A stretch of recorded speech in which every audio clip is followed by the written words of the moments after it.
महाराष्ट्राच्या सुपुत्राला आसाममध्ये वीर मरण आलं. बापाच्या डोळ्यात पाणी दाटलं. ग्रुप कॅप्टन साहेबांचा फोन आला आणि त्यांनी सांगितलं की पूर्वेश इज नो मोर. देशाची सेवा करणारा मुलगा गमावला. गोष्टीचा मला फार दुःख होत आहे की त्याची जी दुःखद घटना आणि दुःखद समाचार इथपर्यंत पोहोचला त्याबद्दल मी वरच्याला प्रार्थना करतो. बातमी ऐकताच शब्द संपले आणि पित्यानं हात जोडले. त्यानं आकाशात झेपावण्याचं स्वप्न पाहिलं. सुखोई सारख्या लढाऊ विमानातून भरारी घेत स्वप्न पूर्णही झालं, पण अंतही स्वप्न जगतानाच झाला. एका सुखद स्वप्नाचा दुःखद शेवट नशिबी आला दुरुक्कर कुटुंबाच्या. आसाममध्ये सुखोई विमान कोसळलं आणि पूर्वेश दुरुक्कर या धाडसी वैमानिकाला वीरमरण आलं. पूर्वेश दुरुक्कर यांच्या सोबत होते स्क्वाड्रन लीडर अनुज. हे दोघेही महाराष्ट्राचे सुपुत्र होते. आसामच्या कार्बी आंगलोंग परिसरात प्रशिक्षणादरम्यान भारतीय हवाई दलाचं सुखोई Su-30 MKI हे लढाऊ विमान कोसळल्याची दुर्दैवी घटना घडली. याच अपघातात भंडारा जिल्ह्याचे सुपुत्र फ्लाईट लेफ्टनंट पूर्वेश दुरुक्कर यांना वीरमरण आलं. अवघ्या 28व्या वर्षी पूर्वेश देशसेवा करताना शहीद झाले. तरुण आणि धाडसी वैमानिक अशी त्यांची ओळख. पूर्वेश यांच्या निधनाची बातमी समजताच त्यांच्या कुटुंबियांवर दुःखाचा डोंगर कोसळला. देशसेवेची स्वप्न जगतानाच एका तरुण वैमानिकाला देशानं गमावलं. पूर्वेश दुरुक्कर यांची ही कारकीर्द कशी राहिली, कुटुंबियांनी काय भावना व्यक्त केल्या, पाहूया.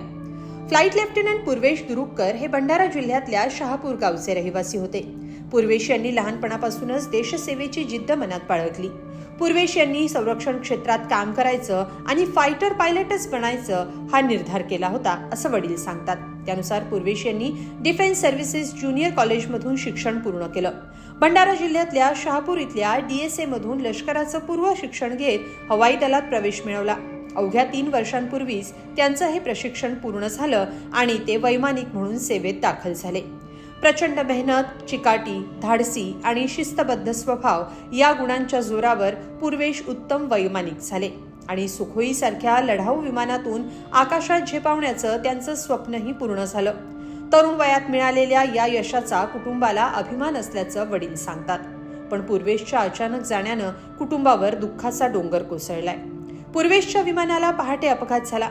सकाळी पूर्वेश यांच्या ग्रुप कॅप्टनचा फोन आला आणि पूर्वेश इज नो मोर असं म्हणत त्यांच्या निधनाची माहिती देण्यात आली.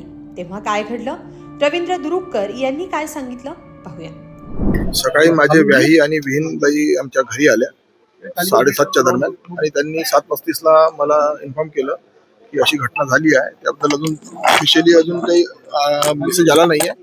त्यांचे ग्रुप कॅप्टन तुमच्याशी बोलतील आणि त्यानंतर जवळपास 15-20 मिनिटानंतर ग्रुप कॅप्टन साहेबांचा फोन आला आणि त्यांनी सांगितलं की पूर्वेश इज नो मोर. त्यांनी ते एकदम आमच्यासाठी खूप मोठा आघात होता आणि ज्या कारणासाठी तो देशसेवेच्या म्हणजे त्यांनी एक विडा घेतलेला होता 8व्या वर्गापासून की मला एअरफोर्सलाच जायचं आहे आणि फायटर पायलटच बनायचं आहे, ते त्यांनी त्याच्या मेहनतीने ते अचीव केलं आणि देशाची सेवा करता करता आज तो या जगात नाही. ही फार दुःखद घटना आहे माझ्यासाठी.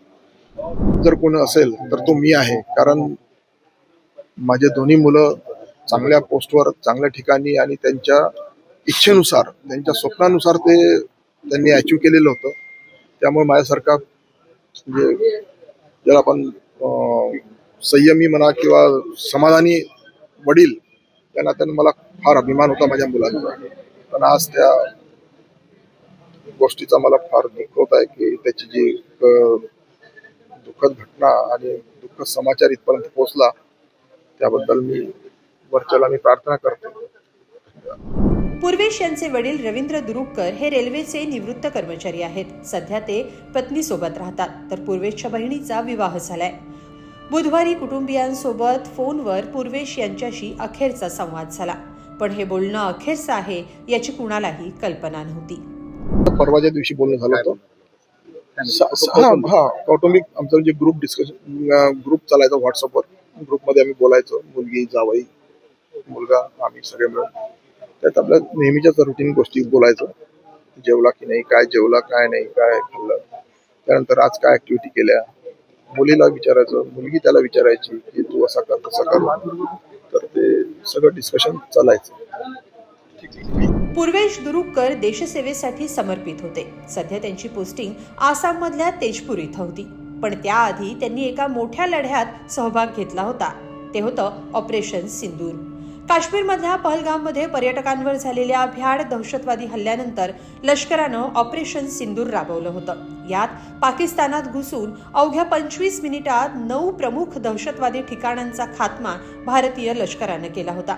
7 मे 2025 रोजी लष्कराच्या लढ्यात पूर्वेश दुरुककर सहभागी झाले होते. सध्या आसाममधल्या तेजपूरमध्ये धावपट्टीचं काम सुरू होतं. त्यासाठी पूर्वेश जोरहाट इथं राहत होते. याच जोरहाट एअरबेसवरून सुखोई SU-30 या लढाऊ विमानातून त्यांनी स्क्वॉड्रन लीडर अनुज यांच्यासोबत आकाशात झेप घेतली. पण नंतर त्यांचं विमान रडारवरून गायब झालं आणि आसामच्या घनदाट जंगलात 2 वीर शहीद झाले. सोबतच देशसेवेचं स्वप्न उराशी बाळगलेल्या 2 तरुणांना राज्यानं, देशानं गमावलं.